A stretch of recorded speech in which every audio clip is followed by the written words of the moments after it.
तो आज मैं आपको ट्रेनिंग इंस्टीट्यूट्स के बारे में कुछ ऐसे डार्क ट्रूथ बताने वाला हूँ जो शायद आपको पहले कभी नहीं पता होंगे। तो सबसे पहला सच ये है कि कभी भी जब आपको एक ट्रेनिंग इंस्टीट्यूट बोलती है ना कि यहाँ से प्लेसमेंट मिलेंगे या इंटरव्यू कॉल मिलेंगे या प्लेसमेंट असिस्टेंट मिलेगा, तो मान लो कि most of the time 90% of time वो आपको झूठ बोल रही है। अब सबसे बड़ी बात है, एक ट्रेनिंग इंस्टीट्यूट जो इतने साल से ट्रेनिंग दे रही, चाहे वो बड़ी हो छोटी हो या कोई भी व्यक्ति बोल रहा हो, वो आपको झूठ क्यों ही बोल रही है। देखो, इतने साल से ट्रेनिंग इंस्टीट्यूट ने ट्रेनिंग दे के आपको ये जान लिया है कि एक स्टूडेंट को सबसे ज़्यादा रिक्वायरमेंट क्या होती है। कोई भी स्टूडेंट एंड में यही सोचता है या यही मांगता है ट्रेनिंग इंस्टीट्यूट से भी कि क्या आप हमें प्लेसमेंट दोगे, क्या आप हमें इंटरव्यू कॉल दिलाओगे या इंटरव्यू दिलाओगे। और ये चीज़ें मिलती है तो बहुत बार क्या हो जाता है, वो ट्रैप हो जाता है। वो सोचता है कि हमें ये चीज़ें मिलेंगी ही ना, फिर वो ज्वाइन कर लेता है। अब ये चीज़ें मुझे कैसे पता है? देखो, मैं खुद एक ट्रेनर हूँ, तो मुझे ये चीज़ें पता है कि कोई भी ट्रेनिंग इंस्टीट्यूट या ट्रेनर चाह के किसी स्टूडेंट के लिए नहीं कर सकता कुछ भी। वो उसको ट्रेन कर सकता है, उसको नॉलेज दे सकता है, बट उसको जॉब नहीं दिला सकता।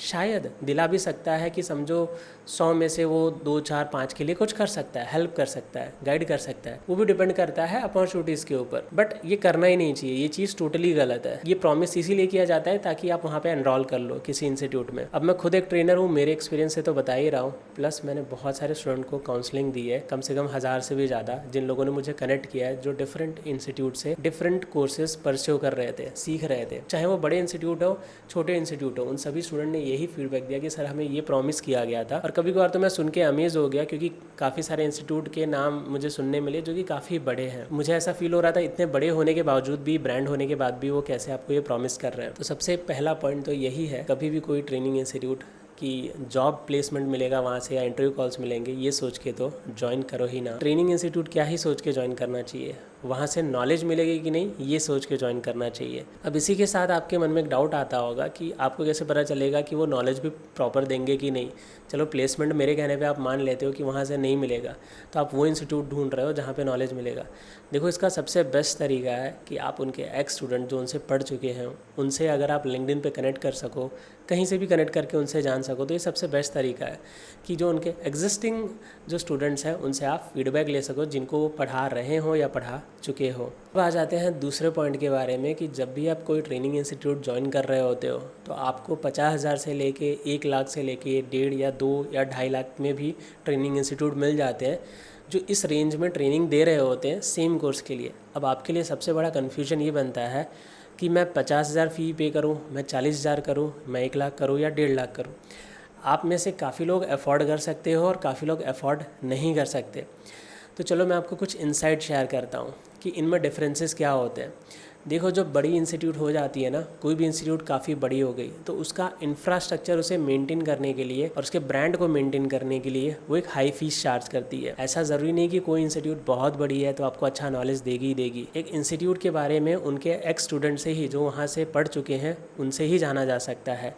और कभी भी किसी एक्स स्टूडेंट से या किसी से पूछो तो प्लेसमेंट के बारे में मत पूछना, उनसे नॉलेज के बारे में पूछना कि नॉलेज वहाँ से मिली कि नहीं मिली, क्योंकि प्लेसमेंट पूरा वो आप पे डिपेंड करता है। अब आ जाते हैं दूसरी चीज़ पे कि आपको रेंज में कौन सी रेंज चूज़ करनी चाहिए। देखो, मैं ऐसा स्पेसिफिक तो नहीं बोल सकता आप वो वाली इंस्टीट्यूट चूज़ करो या इतने रेंज की चूज़ करो, बट लेट्स अज्यूम करते हैं कि 40,000 से लेके आपके पास 1, 1.5, 2 का ऑप्शन है। मैं 1 के ऊपर क्रॉस करने को तो कभी अलाउ करूँगा ही नहीं करूँगा, बट मुझे लगता है, क्योंकि जब मैंने काफ़ी सारे स्टूडेंट्स को काउंसलिंग दी और जब मैंने उनसे जाना कि उन्होंने कहाँ कहाँ से ट्रेनिंग ली, तो काफ़ी लोगों ने अच्छे फीडबैक भी शेयर किए। तो जो अच्छे फीडबैक आ रहे थे कंटिन्यूस, ओके, क्योंकि और मैं खुद भी ट्रेनर हूँ तो मुझे पता है, तो जो अच्छे फीडबैक आ रहे थे उनकी फ़ीस मोस्टली 50, 60 या इसके आसपास 70 इनके आसपास ही थी। और उनके ऊपर जो थी वो सेम ही फीडबैक थे, यानी अगर आप 60, 70 उससे ऊपर भी पे कर रहे हो तो सेम ही आपको आउटपुट मिल रहा है, सेम ही चीज़ सीखने को मिल रही है। बट हाँ, ये चीज़ें आप क्लैरिफाई कर लेना कि अगर वो इंस्टीट्यूट कोई एडिशनल चीज़ दे रही है और वो वैल्यूबल है तो उस चीज़ का चार्ज ले रही है तो अलग बात है। बट मोस्टली अगर सिलेबस सेम है, कोर्स सेम है, आपने फीडबैक ले लिया, अच्छा फीडबैक मिल रहा है आपको कहीं से, उनके एक्स स्टूडेंट से, तो आपको प्रीफर करना चाहिए 50-60 के आसपास ही। उतना मुझे लगता है बीइंग अ ट्रेनर जो इंस्टीट्यूट होता है उसमें आपको बहुत सारे ऑप्शन मिल जाएंगे किसी भी कोर्स के लिए 50-60,000 में। उससे ज़्यादा जब आप जाते हो, 1 लाख बियॉन्ड जाते हो, तो आप वैल्यू की जगह ब्रांड के लिए पे कर रहे हो। जैसे आज के टाइम पे आप एप्पल के लिए पे करते हो, मर्सिडीज़ के लिए, किसी भी महंगी चीज़ के लिए, सोनी के लिए, उनकी एक ब्रांड वैल्यू है। आपको आउटपुट उतना अच्छा मिले कि ना मिले ट्रेनिंग इंडस्ट्री में, क्योंकि यहाँ तो मैं बोल सकता हूँ जो ब्रांड है दूसरे इंडस्ट्रीज़ में उनके बारे में नहीं, बट ट्रेनिंग इंस्टीट्यूट में खुद एक ट्रेनर हूँ तो मैं बोल सकता हूँ यहाँ पे आपको 50-60 में इनफ मिल जाएगा, उससे ज़्यादा स्पेंड करने की ज़रूरत नहीं है। और इसके सिवा आप दूसरा ऑप्शन भी एक्सप्लोर कर सकते हो, वो है सेल्फ लर्निंग। आप चाहो तो खुद से भी सीखने का ट्राई कर सकते हो, बट हाँ ये थोड़ा सा हेक्टिक हो जाता है और थोड़ा सा प्रोसेस लेंदी हो जाता है, बट आपके ऊपर डिपेंड करता है। अगर आपकी ये वे भी चूज़ ना करना हो तो आप खुद से सेल्फ लर्निंग के लिए जा सकते हो। और तीसरा पॉइंट जो सबसे इम्पॉर्टेंट पॉइंट मुझे लगता है, किसी भी ट्रेनिंग इंस्टीट्यूट में अगर आप ट्रेनिंग ले रहे हो और वहाँ पे 20 या 30 से ज़्यादा बच्चे हैं, तो वहाँ ट्रेनिंग लेने का, वहाँ से कोर्स करने का कोई मीनिंग नहीं है। मैं खुद ट्रेनिंग देता हूँ तो मुझे खुद ये चीज़ें पता है। एक जो टीचर होता है और जो एक स्टूडेंट होता है, उनके बीच का जो कनेक्ट है ना, वो नहीं रह पाता। अगर ये नंबर्स 20 या 30 से ऊपर जाते तो वहाँ पे कनेक्टिविटी ख़त्म हो जाती। मोस्ट प्रॉब्ली मुझे ऐसा फील होता है 10 to 15 जो है वो बेस्ट नंबर होता है जब आप कहीं से भी सीख रहे हो। इसके आसपास अगर स्टूडेंट्स हैं या अंडर 20 हैं तो आराम से, ये टोटली ट्रेनर पे भी डिपेंड करता है, but as per my experience जब मैं खुद पढ़ाता तो मैंने देखा है कि मैं 10 to 15 स्टूडेंट्स को ईजिली आराम से उनसे मतलब 2 वे कम्युनिकेशन जो होता है वो अच्छे से रख के मैं उन्हें ट्रेन कर सकता हूँ। क्योंकि जितने ज़्यादा स्टूडेंट्स होते हैं उतने ज़्यादा क्वेश्चंस हो जाते हैं। अब जब ज़्यादा स्टूडेंट्स होते हैं तो टीचर को ही याद नहीं रहता कि वो किसको क्या पढ़ा रहा है, किसकी स्टेटस क्या है। स्टेटस यानी in the sense of learning status, कोई अच्छे से सीख पा रहा है कि नहीं, कोई अच्छे से पढ़ पा रहा है कि नहीं, चीज़ों को समझ पा रहा है कि नहीं, उसकी डिफ़िकल्टीज़ भी दूर करनी होती है तो वो डिफ़िकल्टीज़ दूर हो रही है कि नहीं।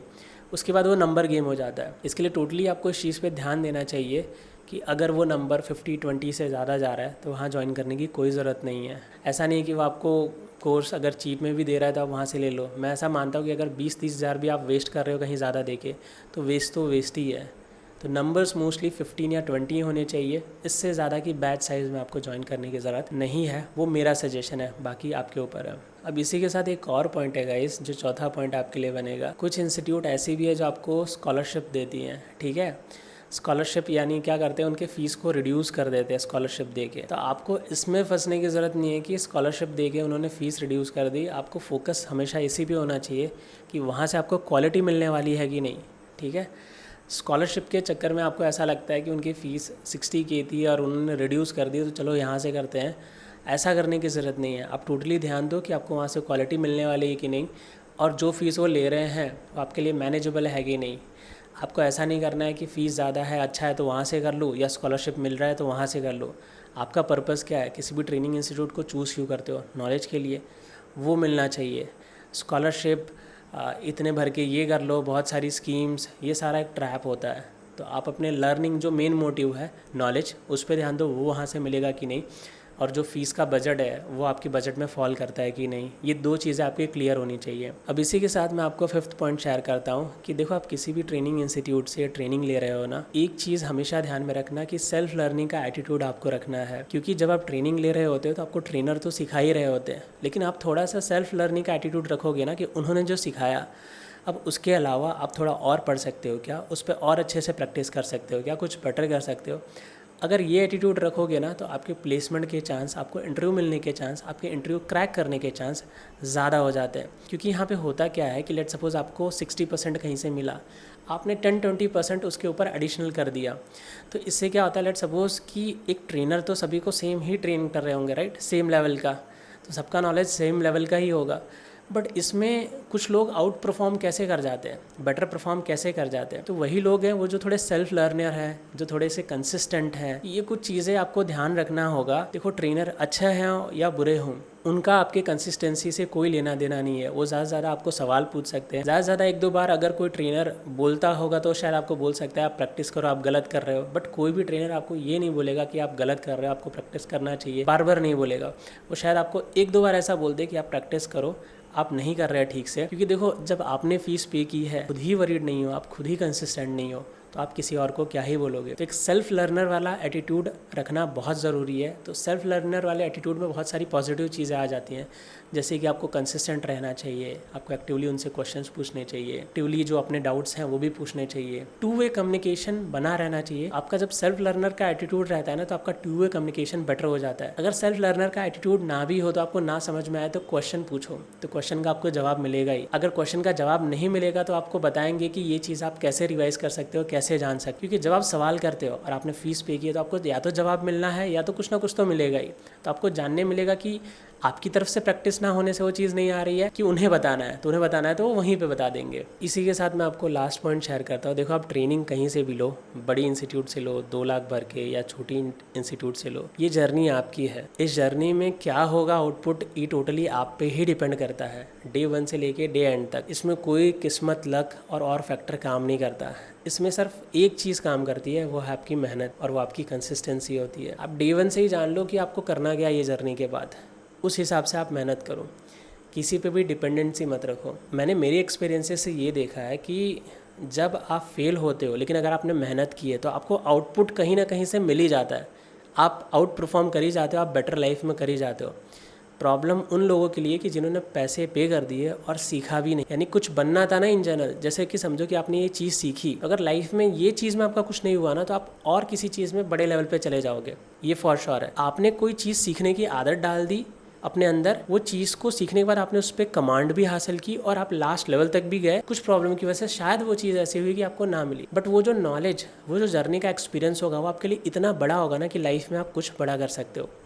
लेकिन उन लोगों के लिए बहुत प्रॉब्लमेटिक होगा जो लोग अपनी जर्नी को ही कंप्लीट नहीं कर रहे, जो लोग उस जर्नी में सीख ही नहीं रहे। आप हमेशा आउटपुट के बारे में ही सोच रहे हो, हमेशा सोच रहे हो कि मुझे ये मिल ही जाए। तो अगर आप अपनी जर्नी पे ध्यान नहीं दे रहे, अगर आप अपने इम्प्रूवमेंट पे ध्यान नहीं दे रहे, क्योंकि ये सारी चीज़ें सीखना है क्या, एक सेल्फ इम्प्रूवमेंट है। इन टर्म्स ऑफ स्किल हो गया, इन टर्म्स ऑफ कम्युनिकेशन हो गया, इन टर्म्स ऑफ लर्निंग हो गया। ये इंप्रूवमेंट्स आपके अंदर आ गई तो कहीं ना कहीं वो आपको बेनिफिट कर देंगी।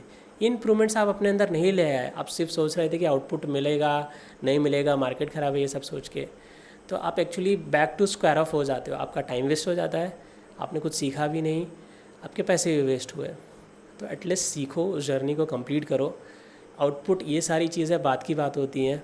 लाइफ में आउटपुट वही नहीं होता जो सिर्फ आपको दिख रहा है, लाइफ में आउटपुट बहुत कुछ होता है। इसका लॉन्ग टाइम में मैं क्या बोल रहा हूँ, ये चीज़ें आपको पता चलेंगी। सिंपल से एग्जांपल से बताना हो तो मैं बता दूँ कि मैंने भी लाइफ में अलग अलग चीज़ें की थी और वहाँ पे मैं काफ़ी बार फेल हुआ, बट एक टाइम आया जब मुझे आउटपुट ऑटोमेटिकली मिलने लगा। तो जब मैंने पीछे जगह जहाँ ट्राई की थी वहाँ क्या कम किया था, अच्छे से नहीं किया था, तो बोल सकते हो कि अच्छे से नहीं किया था। और दूसरी चीज़ ये भी बोल सकते हो क्योंकि मैं पीछे अपनी जर्नी से इतना कुछ सीख चुका था फेल होके या उस जर्नी को कंप्लीट करके, कि वो मुझे एंड में काफ़ी बेनिफिट कर गई। तो आपको इफ़र्ट्स लगाने होते हैं, आउटपुट आपके हाथ में नहीं होता है, लेकिन बेस्ट इफ़र्ट लगाओगे तो आपका आउटपुट मिलेगा, ये फॉर श्योर है। कब मिलेगा ये आपके हाथ में नहीं है। आज की वीडियो में बस इतना ही, मिलते हैं अगले वीडियो में, तब तक के लिए बाय बाय दोस्तों।